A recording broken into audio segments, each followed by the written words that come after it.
quiet place I always go to when I need to calm myself and think clearly is surprisingly my old room. I've had it since I started junior high school and it had witnessed every stage of my growth and change. It's my private retreat.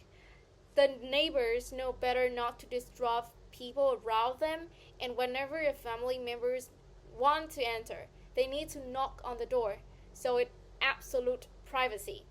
It's not fancy, but my room is incredibly comfortable. Every piece of furniture feels familiar.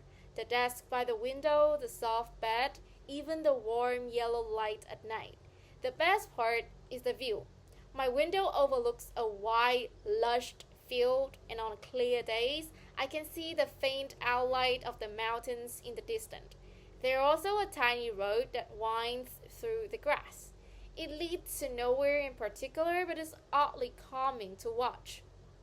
I would say the best part is when it's sunny outside. The sun the sun ray is like piercing through this giant window and the whole room smells like the sun.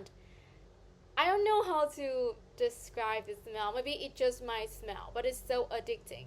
I also have this scent diffuser, which is the smell of white tea. My dad gave it to me, and it creates a meditative atmosphere whenever I need to calm myself and think clearly. My room has everything I need: my computer, my books, and even a little corner I call my studio, where I draw and let my ideas flow. It's my sanctuary, a space where I can recharge, feel inspired, and simply be myself. Alright, we move to part 3. Part 3.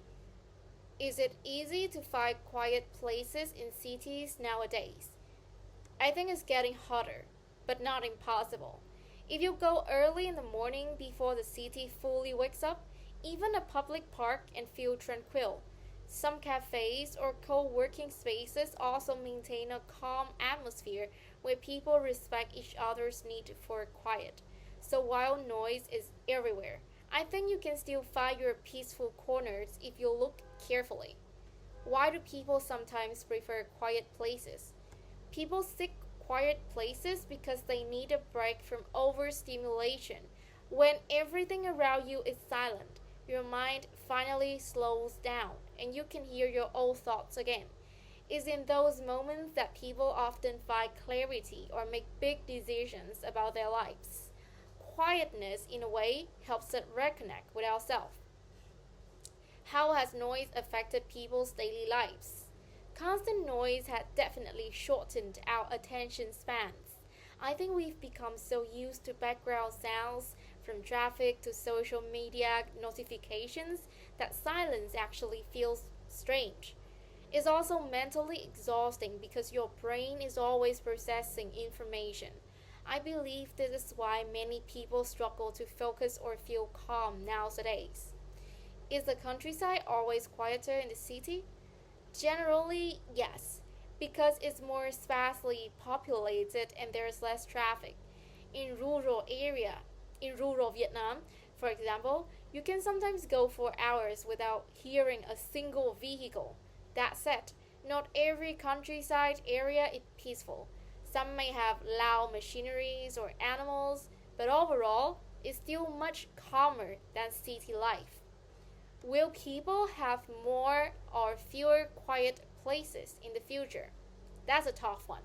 On the one hand, urban development might reduce natural quiet spaces, but on the other, as people become more aware of mental health, they might intentionally design quiet zones or soundproof areas to escape digital noise. So I'll say the number of quiet places might shrink, but the value of silence will rise.